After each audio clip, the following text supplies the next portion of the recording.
ఓర్పు పట్టగలగడం చేతకానితనం కాదు. ఓర్పు పట్టడం, అవతలవారు దోషం చేస్తున్నా మన్నించి నిలబడగలగడం పెద్దరికం.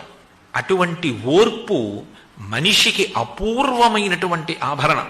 శ్రీరామాయణం బాలకాండలో కుశనాభుడు తన కుమార్తెలతో మాట్లాడుతూ అంటాడు, క్షమాదానం, క్షమా యజ్ఞం, క్షమా సత్యం హి పుత్రికా, క్షమా యశ, క్షమా ధర్మం, క్షమయావిష్టితం జగత్ అంటాడు. అమ్మా, ఓర్పుని మించిన యజ్ఞం లేదు, ఓర్పుని మించిన ధర్మం లేదు, ఓర్పుని మించిన దానం లేదు. ఓర్పు పట్టణంలో అసలు లోకం నిలబడి ఉంది. అందరికీ కోపం వచ్చి అందరూ ఓర్పుని విడిచిపెట్టేస్తే అసలు లోకంలో శాంతి ఎక్కడుంటుంది? ఓర్పు పట్టడంలో, మాట తడబడకుండా ఉండడంలో, పెద్దరికంగా వ్యవహరించడంలో గొప్పతనం ఉంటుంది.